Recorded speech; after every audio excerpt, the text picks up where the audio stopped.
மாநகரத்தில் 1730ஆம் ஆண்டு ஜனவரி மாதம் 3ஆம் தேதி பிறந்தேன். எனது தந்தையின் பெயர் சல்லமுத்து தேவன். தாயார் சத்தந்தி முத்தாத்தார். எனது சிறுவயதிலிருந்தே சிலம்பம், வாழ்வீச்சு, குதிரையேற்றம், யானையேற்றம் போன்ற கலையை கற்றேன். என் தமிழ், ஆங்கிலம், உருது போன்ற மொழியும் கற்றேன்.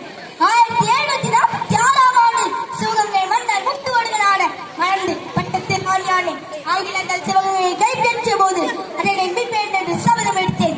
8 ஆண்டுகள் பிறகு சுல்தான் ஐதரலி, ஒருசுகள், குயில் ஆகியோரின் உதவியுடன் ஆங்கிலர்கள் படையை வீட்டி சிவகங்கையை விட்டு சுதந்திர போராட்டத்தில் ஒரு பெண்ணாக என்னோட பங்கு பெறுவது பெரும் மகிழ்ச்சி அடைகிறேன். வந்தே மாறும், வந்தே மாறும்.